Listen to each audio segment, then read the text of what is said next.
की भी प्रॉब्लम आ रही है, पेपर बगल में रखिए, आप पेपर में लिख लीजिए। 15 मिनट बहुत होते हैं, 10 क्वेश्चंस को करने के लिए 15 मिनट बहुत हैं। अगर किसी को भी उसमें टाइप करने में प्रॉब्लम है तो बगल में पेपर रख करके आंसर दीजिए। बाकी लोग भी अपना वो कर लें, ओपन करें कैमरा।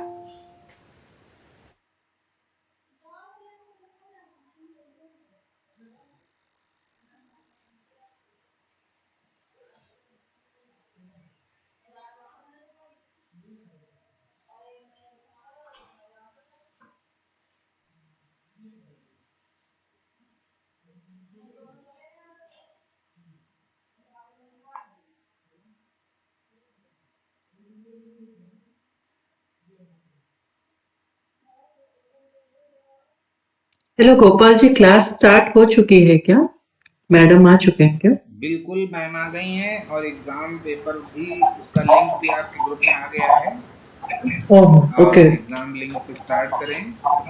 ओके 15 मिनट का आपके लिए समय है, सभी के लिए 15 मिनट में इसे सॉल्व करना है, सबमिट करना है। अगर किसी को कोई भी दिक्कत आ रही है, एक पेपर बगल में रखिए, क्वेश्चन लिखिए और उसका आंसर लिख दीजिए, ठीक है? ओके।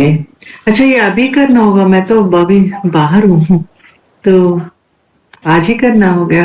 अभी करना है क्या? मैं आज की डेट में कर सकती हूँ? नहीं, ये अभी करना है 15 मिनट के लिए। 15 मिनट ही टाइम है, 7:30 सबमिट कर दीजिए। ओह, हमारे अभी तो ऑलरेडी टाइम हो गया।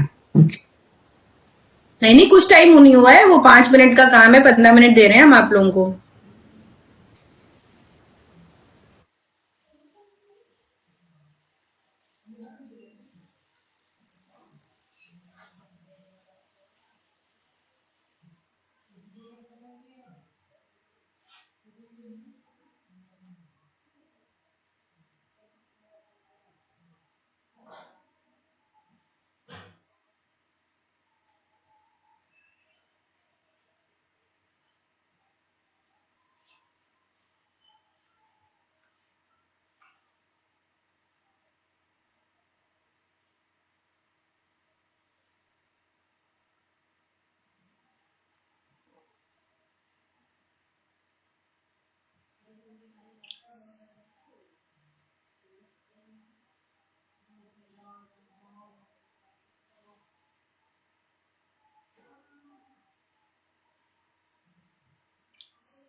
वीडियो ऑन कर लें, एग्जाम करें।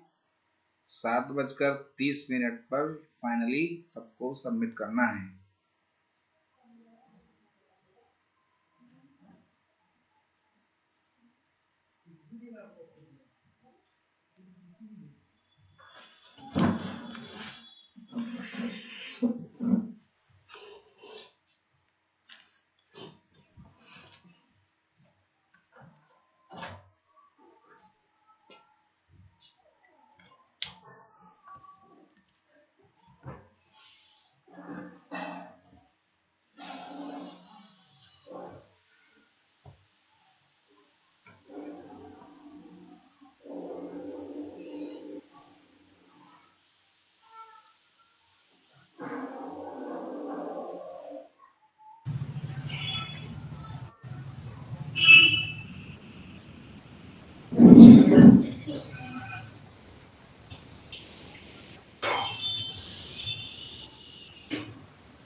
हो पा रहा है सभी से? किसने किसने खोला है? अनीता जी, म्यूट ऑफ कीजिए, म्यूट ऑफ कीजिए। जी मैम, मैं खोला। मैम मैंने टिक मार्क वाले तो कर दिए हैं, जो एक दो लिखने में मुझे समझ नहीं आ रहा, टाइपिंग नहीं हो रहा था, तो फिर मैंने पेज पे लिख लिया ये रजिस्टर। ठीक है, डन। और क्या किसी को क्या प्रॉब्लम आ रही है?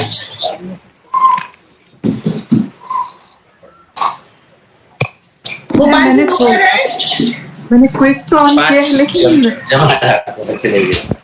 जी मीना जी क्या बोल रहे हैं? हाँ, मैंने क्विज तो ऑन किया है लेकिन मुझे लिखने वाले क्वेश्चन में थोड़ा टाइम चाहिए होगा। मैं बाहर हूँ। तो मैं कैसे करूँ, मैं वो सोच रही हूँ। सिंपल वाला तो मैं कर ले सकती हूँ। पेपर पेन नहीं होगा? हाँ, हाँ, लिखने वाले क्वेश्चन में कुछ फॉन्ट्स में दिक्कत आ रही है, मुझे ऐसे लग रहा है।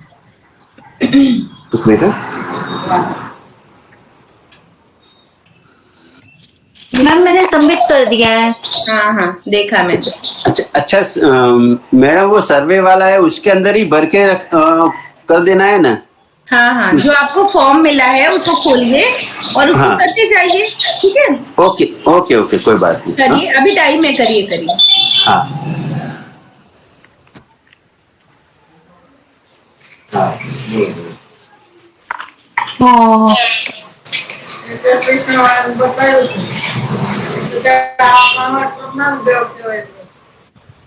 बता देना क्या?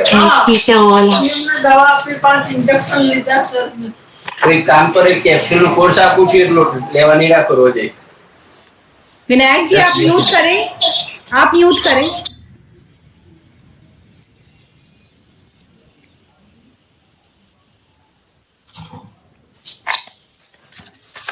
गोपाल जी आप कर रहे हैं? जी मैम, कर रहा हूँ। हाँ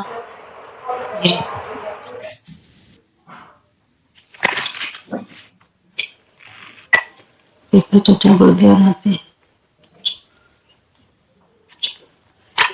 देखिए अनीता जी ने अभी सबमिट किया तो हार्डली 5 मिनट लगने हैं इसमें।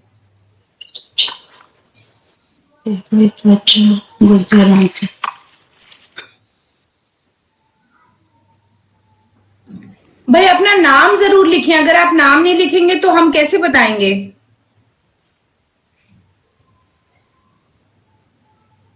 ओपन हो रहा है मैम।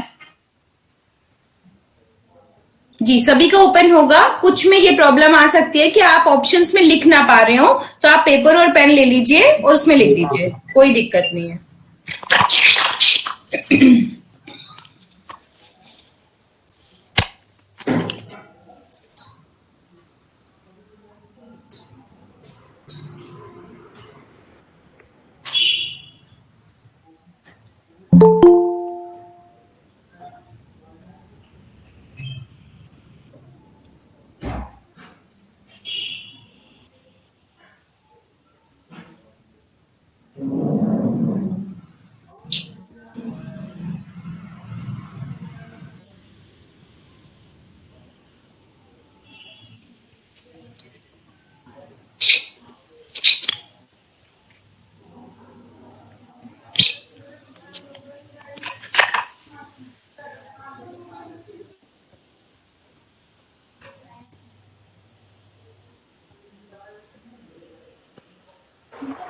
मैम लास्ट में जो ऑप्शन 1 2 3 4 5 ऐसा दिया हुआ है, उसका मतलब पता हाँ, उसमें नाम लिखने हैं ना आपको। जैसे 5 विकार हैं तो 5 विकारों के नाम लिखने हैं। अगर उस पर टाइपिंग नहीं हो रहा है, ऑप्शंस वाले तो सही है, अगर उस पर टाइपिंग नहीं हो रहा है तो आप लिख दो, पेपर पे लिखो।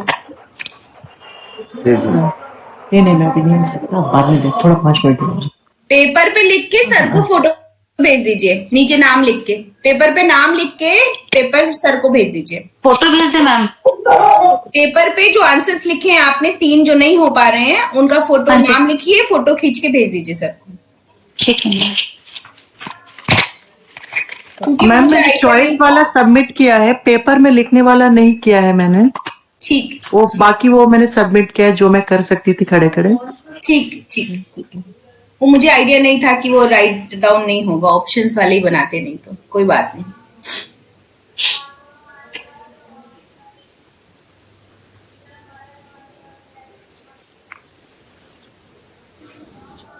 आप मुझे 5 मिनट में डायरेक्टर।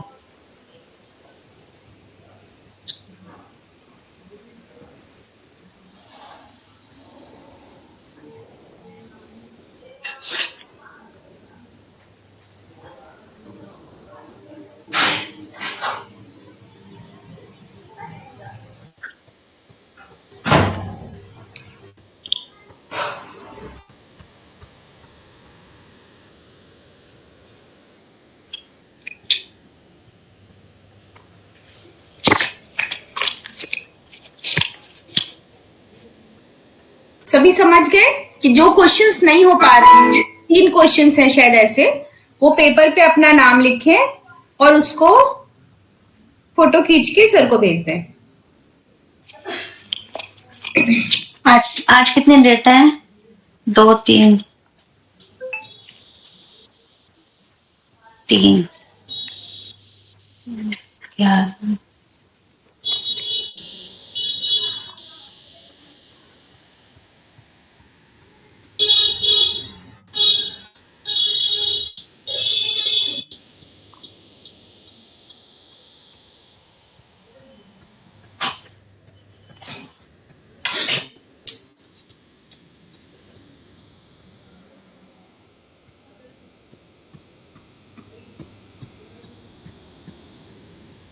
विनोद जी हो गया?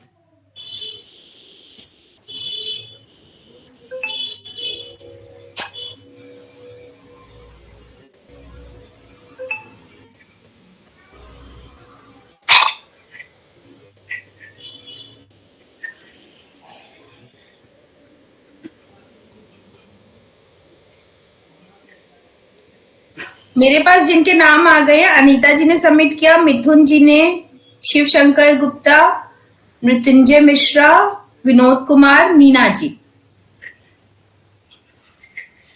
मीना जी के अलावा सभी लोग घर पे हैं। तो जैसा मैं कह रही हूँ कि जो 3 क्वेश्चंस नहीं हो पा रहे हैं, मुझे आइडिया नहीं था, उनको पेपर पे लिखिए, अपना नाम लिखिए, फोटो खींच के सर को भेज दीजिए।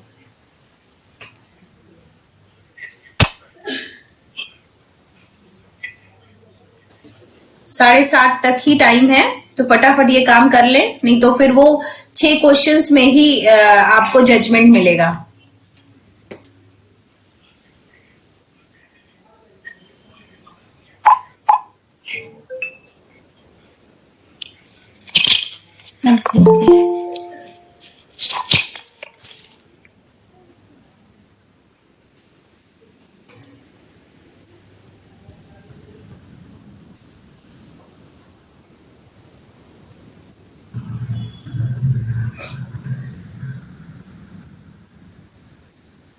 देवनाथ जी, कितने लोग एब्सेंट हैं आज?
अच्छा, आई थिंक 6 क्वेश्चंस सभी के आ गए। मेरे पास 1 2 3 4 5 6 7 8 9 10, ठीक है। सभी ने सबमिट कर दिए। तो पेपर का ठीक है, हमने ले लिया, बट हम लोग ऐसे जो 6 क्वेश्चंस थे हम उन्हीं में मार्किंग कर लेंगे, बिकॉज जैसे मीना जी बाहर हैं, वो पेपर पे नहीं दे पाई, ठीक है। तो पेपर पे लिख करके आप सबमिट तो कर दो, वो अपनी नॉलेज के लिए बेहतर होगा कि कितना आपको पता है। और लेकिन हम लोग असेसमेंट जो है, जो मार्किंग होगी वो 10 लोग हैं ना, कितने अपन 11 लोग हैं क्या, 10 लोग, तो 1 2 3 4 फर्स्ट सेकंड थर्ड 10 तक निकालेंगे क्लासरूम में। तो वो हम आपको नेक्स्ट क्लास में बताएंगे और सही आंसर्स भी बताएंगे। तो अगर एक भी गलत हुआ तो भी अपने पास तो कैलकुलेशन है ही है। जजमेंट तो एक क्वेश्चन में भी होता है, तो 6 क्वेश्चन ही सही। मैंने तो 10 का टारगेट लिया था, बट वो कल बनाया और आइडिया नहीं था कि वो ऑप्शंस ही लेगा वो क्विज, ऐसा नहीं लेगा कि आप उसमें लिख पाए। ठीक है, सभी ने सबमिट कर दिया, तो आगे कुछ पढ़ लिया जाए। 2 मिनट बचे हुए हैं। पेपर का काम भी सभी ने सबमिट कर दिया, पेपर पे लिख करके 4 क्वेश्चंस जो थे। चीटिंग किसने किसने कर ली इतनी देर में?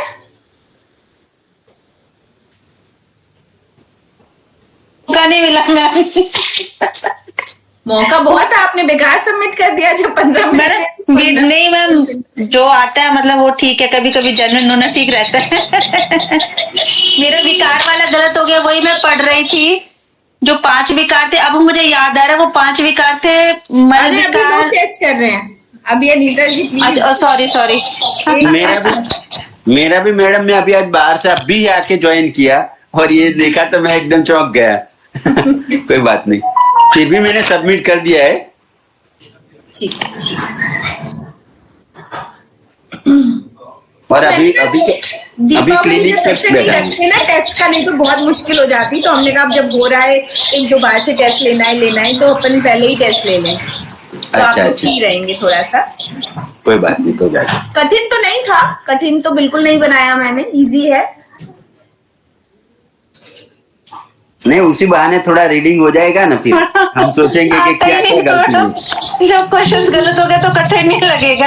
गलत तो किए हैं आप लोगों ने, मैंने देख लिया है, गलत तो किए हैं। वो सबको लग रहा है जो महात्मा गांधी जी ना, वो सभी में खेल है, महात्मा गांधी जी ने नहीं कहा वो। चलिए कोई बात नहीं, हमको सीखने का मिलेगा, फिर से रीडिंग करने का लाभ मिलेगा। सबसे अच्छी बात है कि 6 क्वेश्चंस में भी आपको पता चलेगा कि कितने सारे गलत हो गए, है ना, जो हमें सही लग रहे थे। तो पढ़ना चाहिए, और पढ़ना कितना है ये भी पता चलेगा। मेन तो कितना पढ़ना है। मैम इसी तरह बीच बीच में क्वेश्चन टेस्ट होगी तो क्लास को भी मिस करने की नहीं होगा। हाँ एग्जैक्टली, ये हमने 2 महीने में लिया। मैंने आपको अक्टूबर में पढ़ाना शुरू करा, तो अक्टूबर नवंबर का सिलेबस था, बट अब हम यहाँ से 1 एवरी मंथ लेंगे। ठीक है, तो एवरी मंथ के एंड में एक क्विज वाला ऐसे ही टेस्ट, जिसमें कि अगर मुझे लगता है 4 क्वेश्चन वो ऑप्शन वाले नहीं दिखते, लिस्ट में लिखना था, तो बिल्कुल सही रहता, वो सभी का सबमिट हो जाता। तो 10 क्वेश्चंस का हम लोग एक इन शॉर्ट लेंगे। चलिए थोड़ा पढ़ लेते हैं। इस कोर्स में पढ़ाई का कोई सीरियसनेस नहीं आ रहा था। अभी एग्जाम होने के बाद थोड़ा सीरियस देखिए, थोड़ा कॉन्फिडेंस आता है पढ़ने से हमेशा। अगर हम अपने सब्जेक्ट की नॉलेज रखेंगे तो अच्छा ही है ना। ऐसे तो बहुत कुछ आता है। आई एग्री कि आप सब लोग अपनी अपनी फील्ड में हैं और काउंसलिंग और अपने काम को कर रहे हैं और अच्छी नॉलेज रख रहे हैं। इनफैक्ट मैं आपको पढ़ा रही हूँ तो मुझे पता है, मैं खुद एक बार रीडिंग करती हूँ, फिर मुझे भी कुछ ऐसा मिल ही जाता है। तो मेरे को जो अपनी मैं रील्स बना रही हूँ या और अपडेट हो रही हूँ, तो और अच्छा ही होता है। पढ़ाने से तो और इंसान निखरता है, नो डाउट। पर आप भी जैसे पढ़ेंगे बार बार तो आपको अच्छा रहेगा। जितनी बार हम पढ़ते हैं ना, तब तक कुछ ना कुछ नया ही मिलता है उसमें। बिल्कुल हर किसी हेलो। हाँ मिथुन जी बताएं। हाँ मैडम आपने जो ये एग्जाम लिया ना, बहुत ही अच्छा किया। क्योंकि क्या मालूम है कि ऐसे क्वेश्चन पढ़ते वक्त भी ये सब ध्यान में, माइंड में मतलब और आया भी नहीं, रियलाइज भी नहीं हुआ था। तो मुझे ऐसा लगता है बहुत सारे क्वेश्चन ऐसे आप हमको देंगे ना, भले हम कोई करेंगे या नहीं करेंगे, लेकिन क्वेश्चन से भी बहुत सारी पढ़ाई हमारी हो जाएगी। जी बिल्कुल। इसी टेस्ट के दौरान हमारे कुछ याद भी आ जाती है। और आइडिया आता है कि भाई प्राकृतिक चिकित्सा पे क्वेश्चन है। ऐसे तो मुझे मालूम है जो हल्दी वाला क्वेश्चन मैंने पूछा वो सभी ने लिख लिया होगा, और वो एक जनरलाइज्ड क्वेश्चन था जो मैंने जनरल तरीके से पूछा। अगर प्राकृतिक चिकित्सा के क्वेश्चन का आंसर नहीं दे पाए तो फिर गड़बड़ है ना। तो हम सीखने तो वही बैठे हैं, दोनों ही आने चाहिए, साइंस भी आनी चाहिए। बात तो सही है इसलिए ये दिमाग में रख के, और लिखने का तो आएगा, याद तो करना पड़ेगा। तो मैं देखती हूँ कैसे ट्रिकी रहेगा, ये क्यों नहीं कर पाए हम उसमें एडिटिंग, समझती हूँ किसी से। चले आगे बढ़ते हैं। Thank you. मंथ के एंड में लेंगे फिर से, और पूरा ही लेंगे, जितना सिलेबस होता जा रहा है उसमें से कहीं से भी पूछ सकते हैं। हाँ, तो इसको फिर से रिपीट करेंगे इसको। आहार आगे का टॉपिक है। तो जैसा कि हम सभी जानते हैं, आहार स्वास्थ्य का आधार है, ये आप सभी जानते हैं। The food is our medicine, मतलब हमारा भोजन हमारी औषधि की तरह होना चाहिए। तो खाना स्वाद के लिए ना खाया जाए, स्वास्थ्य के लिए खाया जाए, ऐसा ही अपना उद्देश्य होना चाहिए। 9 एलिमेंट्स जो फूड में होते हैं वो कौन कौन से हैं, कौन बताएगा? ये तो इजी है सारा कुछ हम सबके लिए। 9 एलिमेंट्स होते हैं फूड में, कौन कौन से होते हैं? जो बचेंगे वो बताएंगे हम।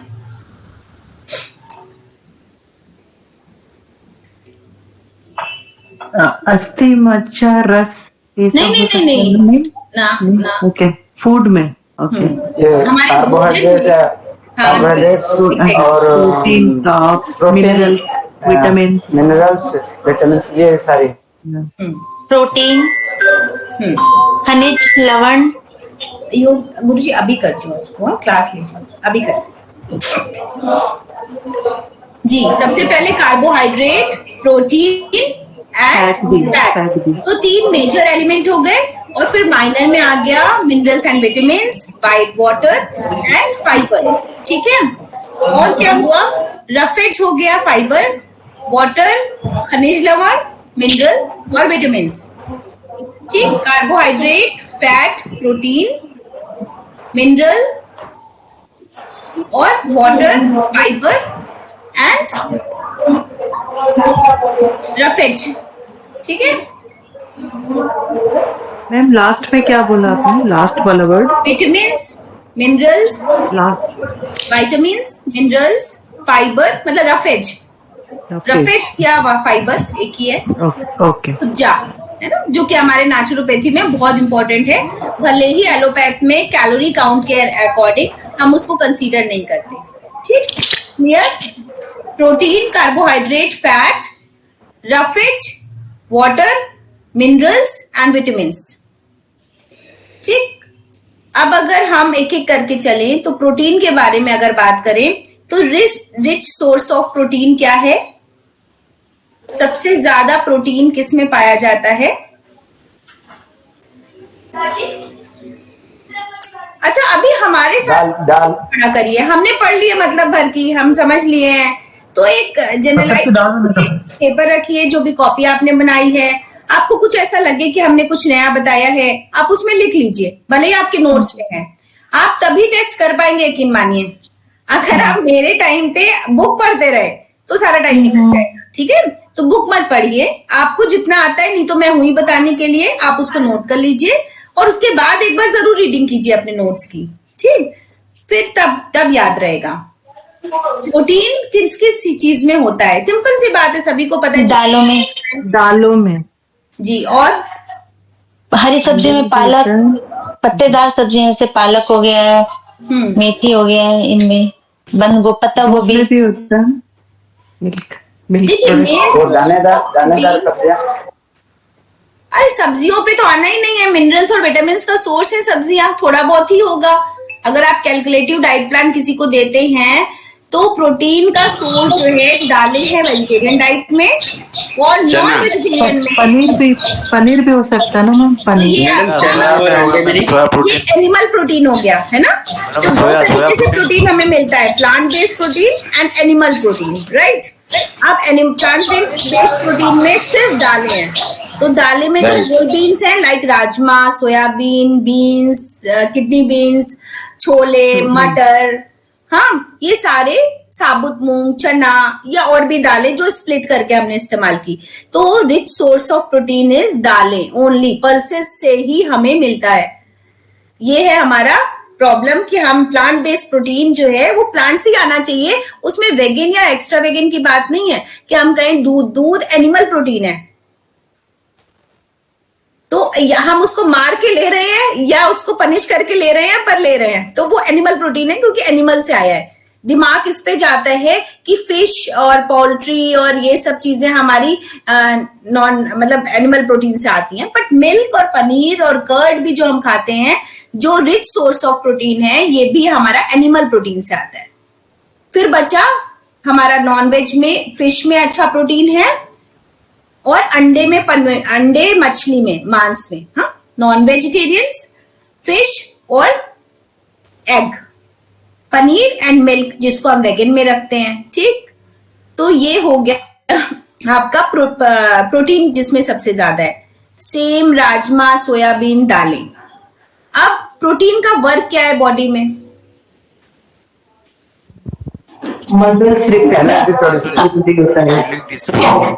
एक लोग बोलिए, बबलू जी आप बताएं पहले।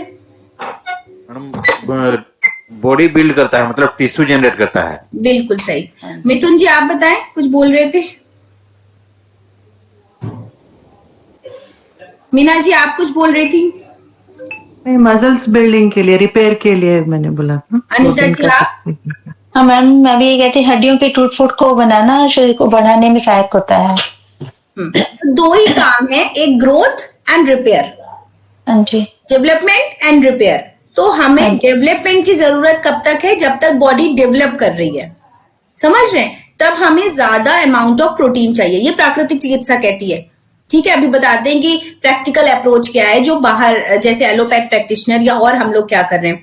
तो नेचुरोपैथी में in general protein is a building block element जो बॉडी को बनाता है, डेवलप करने के लिए आवश्यक है। अब प्रोटीन बिल्डिंग ब्लॉक एलिमेंट है, बॉडी बनाएगा, डेवलपमेंट के लिए जरूरी है। तो अगर बच्चे अच्छी प्रोटीन नहीं लेंगे तो मैल न्यूट्रिशन हो जाएगा, बॉडी डेवलप नहीं करेगी, ब्रेन नहीं डेवलप करेगा। इनफेक्ट प्रेग्नेंट लेडी भी डेवलप बच्चा नहीं करेगा, बड़ा होके भी बच्चा डेवलप नहीं करेगा, उसकी हाइट, हेल्थ, ग्रोथ सब पे इफेक्ट होगा। तो प्रोटीन इतना इंपॉर्टेंट है। बट 23, 24 एंड 40 के बाद, 23, 24 के बाद भी बॉडी को चाहिए। ठीक, अब 40 के बाद जो रिपेयरमेंट के लिए प्रोटीन है, हमें उतना ही प्रोटीन चाहिए, ऐसा प्राकृतिक चिकित्सा कहती है।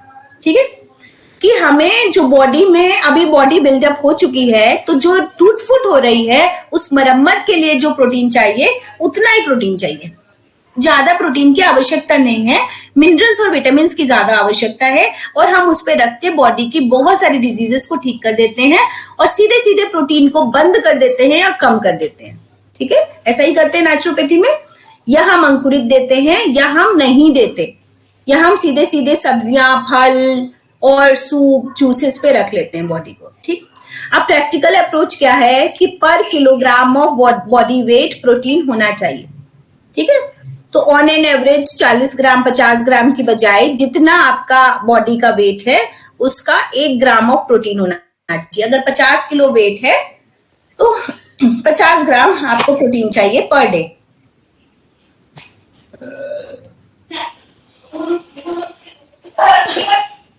तो रिक्वायरमेंट क्या होती है? पर किलोग्राम ऑफ बॉडी वेट।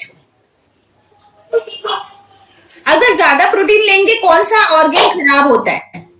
अभी जो कीटो डाइट चली थी उसका सबसे ज्यादा ड्रॉबैक क्या था? कीटो डाइट मतलब सिर्फ प्रोटीन खराब हुआ। हाँ जी, किडनी, प्रोस्टेट, किडनी और लीवर खराब हो जाएगा। हाँ जी, तो किडनी और लीवर सबसे ज्यादा मेनली किडनी पे प्रॉब्लम आती है क्योंकि किडनी आपका यूरिक एसिड फिल्ट्रेशन का काम करती है और ज्यादा प्रोटीन लेने से उस पर बहुत ज्यादा लोड पड़ता है। तो हम बहुत ज्यादा प्रोटीन डाइट सजेस्ट नहीं करते।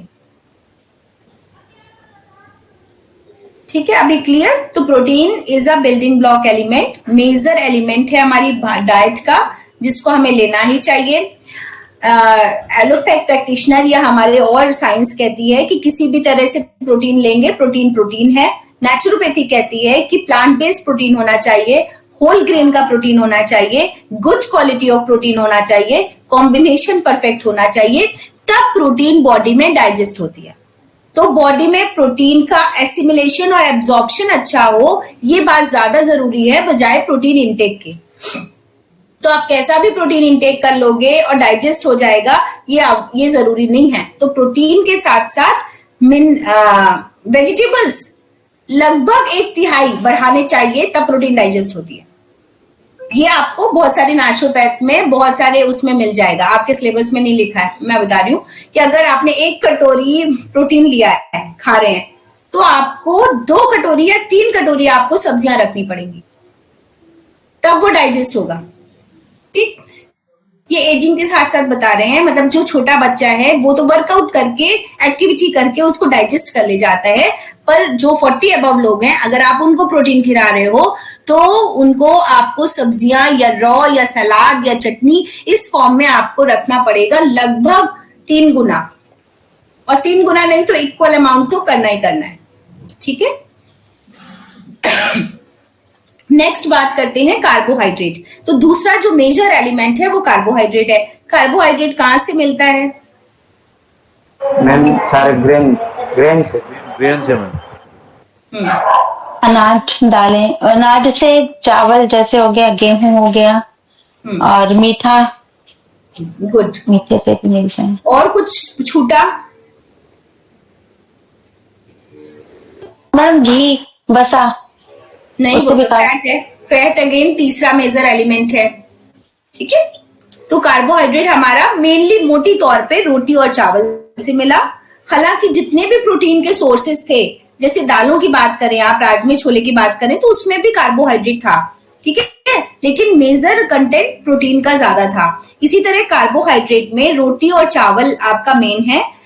रोटी में जितने तरह के आपके अनाज आ गए, चाहे आप बाजरा ले लो, चाहे ज्वार ले लो, चाहे रागी ले लो, सब में कार्बोहाइड्रेट रोटी बनेगी तो कार्बोहाइड्रेट होगा। हालांकि हम लोग डायबिटिक पेशेंट को प्रोटीन की रोटी सजेस्ट करते हैं, और कुल्थी, ज्वार और ये आपका मड़ुआ, ये सब मिला करके एक आटा प्रिपेयर करते हैं जिसमें प्रोटीन ही प्रोटीन होती है। सब तरह की दालों को पिसवा दिया और उसकी रोटी खिलाई, या चने की रोटी खिलाई। हाँ, तो इस तरीके से प्रोटीन का कंटेंट बढ़ा हुआ रहता है, लेकिन कार्ब्स उसमें भी होते हैं, कम होते हैं। तो मोटी तौर पे जो हमारा आटा है, गेहूं है, चावल है, इन सब में सबसे ज्यादा कंटेंट है हमारे कार्बोहाइड्रेट का। कार्बोहाइड्रेट का काम है हमारी बॉडी में टेम्परेचर को मेंटेन करना और एनर्जी को देना। जो हमें काम करने के लिए एनर्जी आती है वो कार्बोहाइड्रेट से आती है। अगर आपको कार्बोहाइड्रेट नहीं मिलेगा, आप एकदम सुस्त, निष्क्रिय पड़े रहेंगे। इसीलिए प्राकृतिक चिकित्सा की डाइट पे बहुत दिन नहीं, हम बॉइल्ड खाने पे नहीं रखते, और हमें अनाज देना पड़ता ही है। और हम ऐसा कहते हैं कि 1 मील तो आपको लेना ही लेना है। 1 मील के बाद अगर आप वजन कम करा पा रहे हैं तो आप उसकी एक्टिविटी बढ़ाइए, पर 1 मील भी कम करना या बंद करना तर्क संगत नहीं है। जैसे भी आप एक्सरसाइज खूब कराओ, 2 बार कराओ, वॉक कराओ, पर 1 मील मत बंद कराओ। फास्टिंग अलग कॉन्सेप्ट है, वो 6 महीने में एक बार आया। टेम्परेचर मेंटेन करता है, पावर, शक्ति देता है काम करने की, चर्बी का निर्माण करता है। तो जो हमारी बॉडी में फैट है वो भी कार्बोहाइड्रेट से बनता है। जितनी भी मीठी चीजें हैं उनसे आता है, और जितना भी अनाज है लाइक गेहूं, ज्वार, बाजरा, चावल, इनसे मिलता है। बेसिक रिक्वायरमेंट है कितनी? 400 ग्राम्स। ठीक है, तो लगभग 40 ग्राम्स और 400 ग्राम्स। 40 ग्राम्स प्रोटीन, तो प्रोटीन का 40 ग्राम्स नहीं लेंगे, उसमें यही लेंगे हम कि पर केजी ऑफ बॉडी वेट, और इसमें है 400 ग्राम्स। फैट में क्या आता है? वसा। सभी को पता है हमें घी से फैट मिलता है। जितना भी तेल और घी है, चिकनाई है, दूध की जो चिकनाई है, उन सब से हमको फैट मिलता है। तो जो भी चिकने आइटम है उनमें फैट होता है।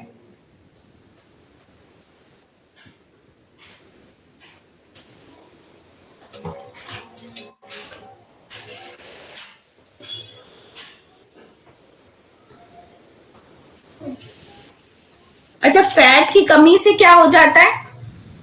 फैट की कमी हो जाए, बिल्कुल जो लोग स्किन डिजीज, ड्राई हो जाएगा स्किन। हाँ, स्किन डिजीज भी, और पित्त भी शरीर में बढ़ जाता है। जो सामने दिखता है वो है कि शरीर बहुत निर्बल होगा, क्षीण होगा, तेज नहीं रहेगा, काम करने की इच्छा नहीं रहेगी। हाँ, तो स्किन तो अच्छी होती है फैट लेने से, लेकिन अप्रोप्रिएट फैट लेने से ऐसा कुछ स्किन पे नहीं दिखेगा, बट हाँ आपका काम करने में मन लगेगा और एक स्वस्थ व्यक्ति दिखेगा। जैसे अगेन हमने कहा कि अगर आप बहुत दिनों तक एक लॉन्ग फास्टिंग करा दो तो आप बीमारी भले ही ठीक कर ले जाओ, पर उसको बहुत हद तक हमें फैट देना पड़ेगा। भले ही आप नेचुरल फैट की बात करो, अगर आपने उसको बादाम दिए, मूंगफली दी, गरी दी, नारियल की गरी खिलाई, तिल खिलाया, तो इन सब में जो नेचुरल फैट है, ऑयल है, क्योंकि उन्हीं का ऑयल हम यूज कर रहे हैं ना, तो नेचुरल फैट की बात नेचुरोपैथी करती है। फैट ना लिया जाए ये नेचुरोपैथी नहीं कहती। और बहुत बार ऐसा होता है विश्वरूप सर की डाइट लेने के बाद, क्योंकि हमने 2 साल उनके साथ एज ए नाइस एक्सपर्ट काम किया, तो उनकी डाइट लेने के बाद व्यक्ति एकदम मतलब ऐसे त्वचा एकदम ऐसे लटकने सी और बहुत निढाल हो जाती है। तो मुझे उनको कहना पड़ता है कि आप फैट बढ़ाइए अपनी बॉडी में, प्रोटीन बढ़ाइए अपनी बॉडी में, क्योंकि क्या होता है कि इतना सारा फल सुबह खा लिया, ये खा लिया, और फिर दोपहर में जो उनको मिला, जैसे सब्जी रोटी खा ली या दाल हजम नहीं हो रही है, अलग से उन्होंने अंकुरित वगैरह किया नहीं, तो वो बॉडी में कम होता जाता है। तो हमें 1 कटोरी दही या दूध या इस तरह का हमको कुछ ना कुछ उनको लिखना पड़ता है, तब उनको थोड़ा ठीक लगना शुरू होता है। उनको कन्विंस करना पड़ता है कि भाई आप सही मायने में कहाँ से मिल पा रहा है, उसके सप्लीमेंट ढूंढो। और कर्ड और मट्ठा अभी अच्छा है, क्योंकि इसके पहले इस पे बहुत काम हुआ है, पूरा आयुर्वेदा इस पे डिपेंड है। हाँ, हमें प्योर फॉर्म में नहीं मिल रहा है, इसलिए हम उस तरफ जा रहे हैं कि हमें छोड़ना पड़ रहा है। ठीक है। तो वसा की कमी से निर्बल, क्षीण, बेडौल होते हैं। और वसा की अधिकता तो आपको पता ही है, वो इजीली होता है, क्योंकि हम लोग बहुत उसकी तरफ अट्रैक्ट हैं। डीप फ्राई ये वो, तो सबसे पहले मोटे हो जाते हैं। अगर कोई पूछता है कि वसा की अधिकता से क्या होता है, तो ओबेसिटी बढ़ती है और फिर भी शरीर बेडोल होता है ना। तो कमी की वजह से तो होता ही होता है। बहुत सारे लोग कहते हैं हम बिल्कुल नहीं ऑयल छुएंगे, तो ऑयल मतलब डीप फ्राई ऑयल नहीं छुएंगे।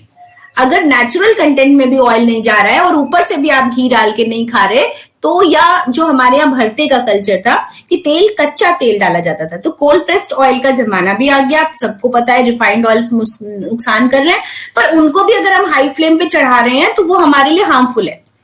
तो फैट ना लेना कहीं पे भी तर्क संगत नहीं है, लेकिन फैट किस रूप में हमको चाहिए ये जरूरी है। तो अगर हम कोई भी भरता बना रहे हैं, इसीलिए उसमें ऑयल डाला जाता है कि वो ज्यादा डाइजेस्टिव हो जाए।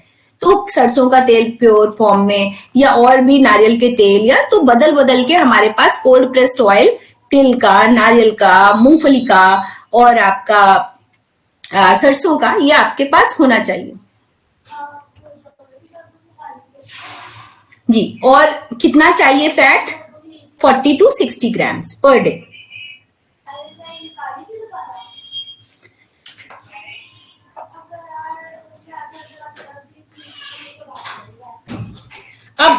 अब आते हैं माइनर एलिमेंट्स पे। 3 मेजर एलिमेंट हो गए जो चाहिए ही चाहिए, कार्बोहाइड्रेट, फैट्स एंड प्रोटीन। अब हम माइनर एलिमेंट्स पे आएंगे, तो सबसे पहले आता है हमारा मिनरल्स, खनिज, मिनरल्स एंड विटामिन्स। तो विटामिन्स आपको सबको पता है कितने ज्यादा इंपॉर्टेंट हैं। मिनरल्स हमारी बॉडी में जो खनिज है वो हमारी सब्जियों से मिलता है। जितनी भी हमारी सब्जियां हैं उनमें अच्छा खनिज लवण पाया जाता है और हमारी मिट्टी चिकित्सा में भी पाया जाता है। इसीलिए हम कहते हैं कि copper, magnesium, molybdenum, selenium, iron, ये सब हमारी इस अलग अलग जगह की मिट्टी में या मिट्टी में अवेलेबल हैं। बहुत सारे हमारे लार्वास जो हैं उनके सलाइवा से ये सिक्रीट होता है, और जब हम उसको स्किन पे रखते हैं तो ऑस्मोसिस के थ्रू हमारी स्किन उसको ऑब्जॉर्ब करती है, जिससे हमारी स्किन में, हमारी बॉडी में मिनरल्स का न्यूट्रिशन अपडेट होता है, जिससे हम ठीक होते हैं। तो टॉक्सिन्स और हीट मड में चली जाती है और मड से न्यूट्रिएंट और मिनरल्स बॉडी में आ जाते हैं। तो सबसे पहले अगर विटामिन की बात करें तो विटामिन, मिनरल्स की बात हुई तो मिनरल्स हमारी ग्रीन वेजिटेबल्स में हैं, इंपॉर्टेंट हैं, और ट्रेसेस में पाए जाते हैं। सब्जियां हमारे लिए इतनी इंपॉर्टेंट हैं। फिर विटामिन की बात करते हैं तो विटामिन में विटामिन बी, जिसकी डिफिशियंसी से आप जानते हैं B12 की डिफिशियंसी हो तो ब्रेन काम करना बंद कर रहा है, नर्व्स काम करना बंद कर रही हैं, तो इसके एवज में हमारा ध्यान तब जाता है जब B12 डिफिशियंसी हो जाती है। ओरल सोर्स हो जाते हैं, मुंह में छाले हो जाते हैं। किसमें किसमें होता है? टमाटर, पत्तेदार सब्जी, अनाज, दाल, दूध और मूंगफली। तो जिसे कहते हैं रिच सोर्स ऑफ प्रोटीन। और अभी आ रहा है मौसम मूंगफली का, तो सभी लोग अपने घर में और खुद भी खाएं 2 मुट्ठी मूंगफली गुड़ के साथ या लहसुन वाली चटनी के साथ, दोनों ही अच्छे। B12 के लिए क्या बताया आपने अभी? जी, B12 के लिए क्या बताया अभी? B12 टमाटर, पत्तेदार सब्जी, अनाज, दाल, दूध, मूंगफली।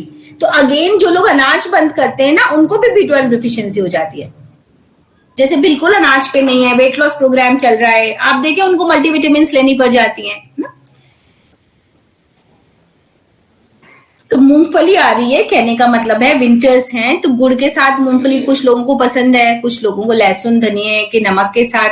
तो दोनों ही चीजें बहुत एप्रोप्रिएट हैं और ठंडियों के मौसम में दोनों का ही अपना फायदा है, तो उसका जरूर सेवन करें।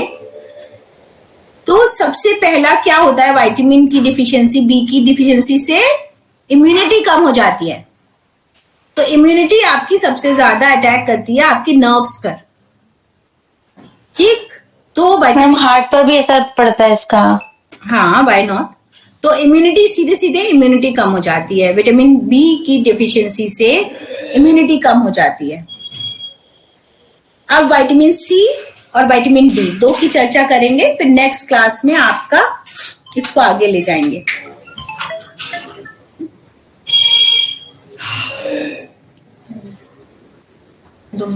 चेंज मत करना के बच्चे। मैम मूंगफली को कच्चा खा सकते हैं कि भून के खाना चाहिए, भूनना या बॉईल करना? अगर डाइजेस्टिव सिस्टम किसी का वीक है और कोई बीमार है तो मूंगफली भिगो करके देनी चाहिए। आपने भिगो दी रात में और सुबह 5-6 घंटे भिगी हुई मूंगफली का सेवन करना चाहिए। और अगर स्वस्थ इंसान है तो उसको बढ़िया रोस्टेड मूंगफली जो विंटर्स में खाई जाती है। विटामिन सी किसमें किसमें है सभी को पता होगा। अभी जैसे आंवला आ रहा है तो 2 आंवले पर डे आपकी डेली की जरूरत पूरी करते हैं। 5 नींबू कोई खा नहीं सकता, लेकिन जी बताएं गोपाल जी। अच्छा, आप लोग अपनी तरफ से म्यूट कर लें, थोड़ी थोड़ी आवाज आ रही है। फलों सब्जियों में आंवले में विटामिन सी होता है, ठीक? तो जितने भी खट्टे फल हैं मोटी तौर पे उनमें विटामिन सी होगा, आंवले में होगा, नींबू में होगा बेसिक तौर पे, और हरी सब्जियों में होगा। तो कभी कभी आपने देखा होगा चलाई में बहुत ज्यादा विटामिन सी है, तो ऐसी भी सब्जियां आपको मिल जाएंगी कि जो दिखने में तो हरी हैं पर उसमें विटामिन सी कंटेंट है, फिर भी आंवले जितना नहीं है। तो आंवला और नींबू और खट्टे फल, अनानास है, मौसमी है, संतरा है, इनमें अच्छा विटामिन सी होता है। क्या मेजर कमी से क्या होता है विटामिन सी की कमी से? इम्यूनिटी इम्यून सिस्टम के लिए तो विटामिन सी अच्छा है ही है। और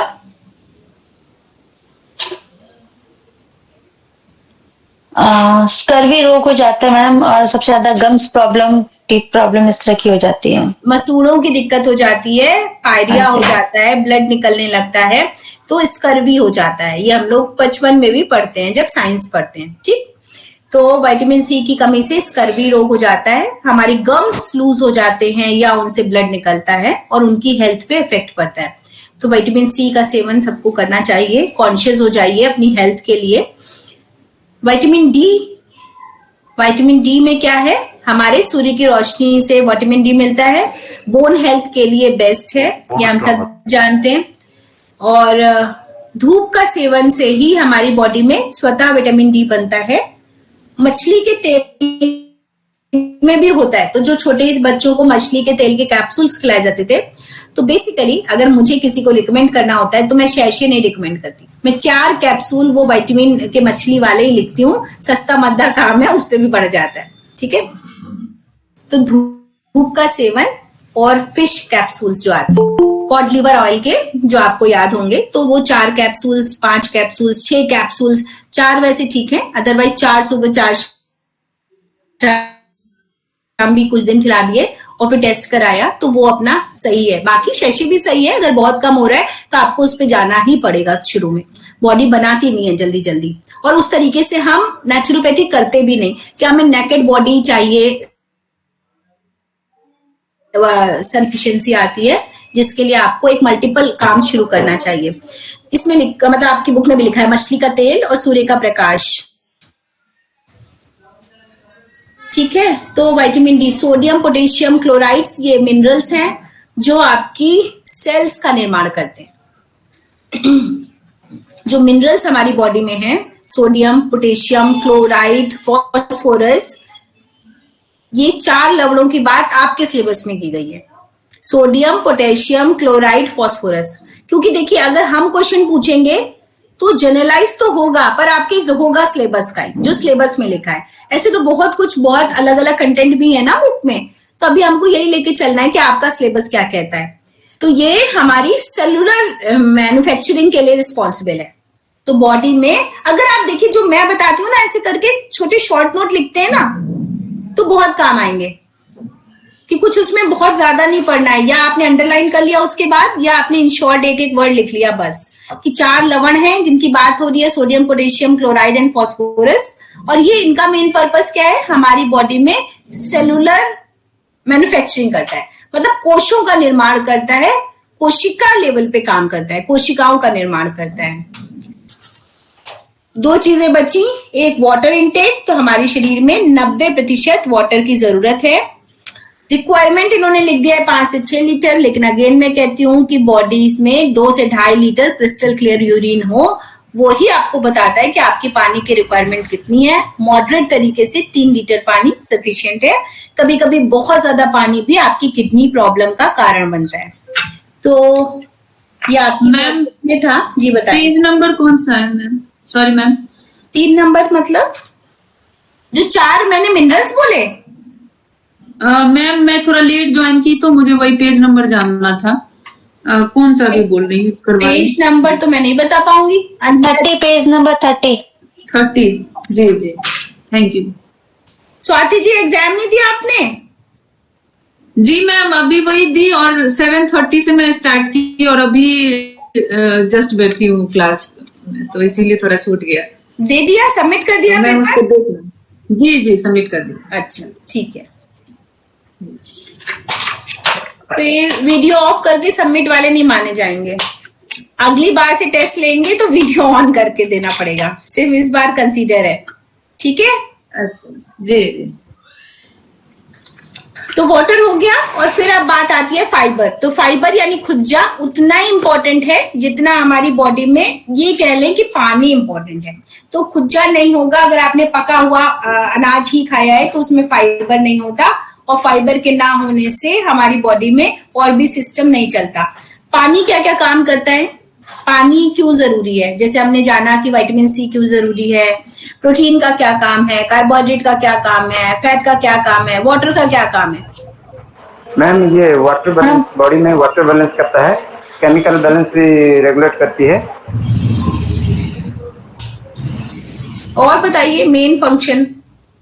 मैडम शरीर में सभी मिनरल्स और इन सबको एक स्थान से दूसरे स्थान तक ले जाना, अपशिष्ट पदार्थों को बाहर निकालने में भी सहायता करता है।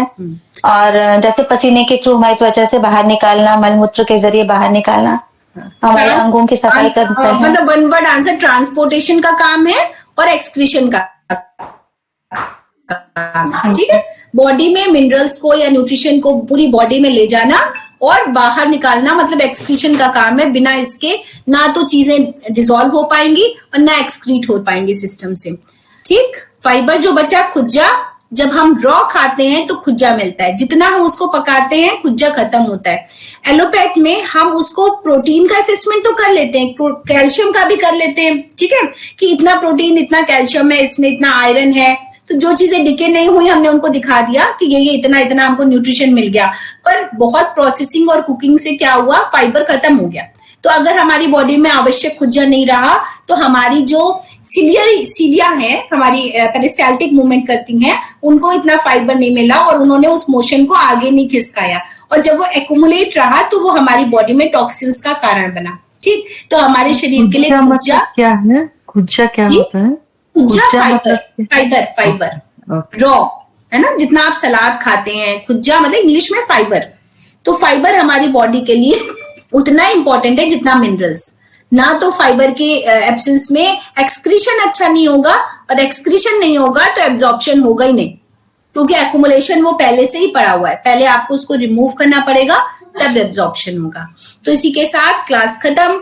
मार्क्स के आपको नेक्स्ट क्लास में आपको मार्क्स मिल जाएंगे, और 1 2 3 4 आपका क्लास में रिकॉर्ड मिल जाएगा। उस हिसाब से अपनी तैयारी और मेरे से कैसे पढ़ना है ये भी आप शुरू कर दीजिएगा। Thank you so much. धन्यवाद मैडम। आज का लेसन बहुत बढ़िया रहा। Thank you.